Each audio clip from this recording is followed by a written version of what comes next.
Good afternoon, everybody. I'm Kathryn Beadle, and I'm responsible for Hurtigruten in the UK, Australia, and also Asia. And before I actually start, I'd just like to say to Brett, thank you very much for inviting me today. I think for a first conference, it's been absolutely brilliant. So now for the glasses. I've been asked to spend a few minutes presenting on Expedition, and as many of you know, we have our Expedition Ice-class ship, the Fram, that operates in Antarctica and Greenland and Spitsbergen, but also our coastal ships that go along the coast of Norway from Bergen in the south to Kirkenes on the Russian border, because we're stopping at 34 ports, very small communities. We offer some great sort of different type excursions. So again, you could sort of say that that's Expedition as well. I was looking into this sector and there's very little specific information on it. But after today and after all the different references to expedition cruising, I think that this is something that we need to have a little bit more research and insight into as an industry. The term expedition does actually tend to make us think of cold climbs, thermal underwear and crampons, etc. But as we know, and as we've heard today, there are many expedition ships operating in the warm climes, the Galapagos, somebody mentioned today Amazon, even in Europe, the Kimberley. So how is it different from traditional cruising expedition? And my sort of interpretation of expedition is that it's an exploration, an adventure to sort of off the beaten track places. Expedition ships do tend to be smaller. As we know, they don't have the floor shows that some of the larger ships have, or the climbing walls or the ice rinks. They don't have the cruise directors.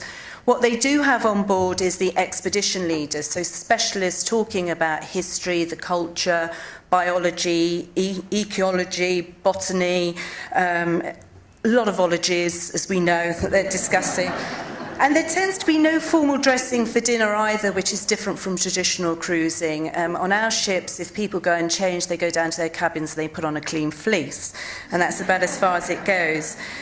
There are a few expedition companies who actually cater for the younger audience, but mainly it is typically for the mature traveller, both in age and experience. Travel is no longer a novelty for people. We actually feel it rather a right that we travel. And the baby boomers, and particularly the over 50s, have travelled extensively, and they're actually looking for something that's a little bit different. They've seen their kids go off and have their gap year, and they want to have their own adventure, but they want it with a safety net. I looked at, specific for this market, some of the demographic for the baby boomers in Australia, and as you can see, 40% of the wealth is held by this sector. They live for the moment, and they certainly don't see themselves as old. Expedition customers have money, and they don't necessarily want to drop and flop, and they don't necessarily want to be pampered when they go on holiday. They want to spend their time productively by gaining new and authentic experiences. And I cannot overemphasize the word authentic enough, and I think that's come out again today, how people want to touch the places that they're going to, and they want to be educated, and they are willing to pay for this, as they do know that this type of experience doesn't come cheap. So how do we target these customers? How do we find them? The one thing I would say is don't concentrate your efforts on people who have cruised before. We know that from the Fram, over 60% of people who travel with us actually haven't travelled on a cruise before. Also on the coastal voyage, over 50% have never been on a cruise before. These are people who have travelled independently, who've maybe been on walking tours, who do city breaks, so a different, more independent type traveller. I emphasise again, don't be frightened of the price. Expedition cruising comes at a premium. However, there is an increasing number of people who are quite happy to pay a higher ticket price to receive a unique, and I'll say the word again, authentic experience. The Australian cruise market grew by 11%, I believe, in 2013. For us, in our market, it grew by 18%, which shows that this sector is outperforming the traditional sector. The other thing to do is just to make customers aware that they do need an element of flexibility. Where in traditional cruising you follow a path, you follow an itinerary. In this particular market, if wildlife is spotted or there's adverse weather conditions, then there will be a detour. Another thing is a misconception sometimes is that customers have to be super fit. They don't.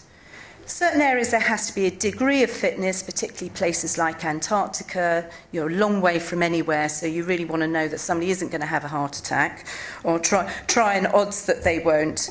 There is a degree of agility required for some of the expedition ships, because where they're using zodiacs, people have to get in and out of them. Just another tip is also, if you have a customer who's not particularly agile, if they can sit in a zodiac, then it's much better than if they're the zodiacs where they sit on the rim on the outside.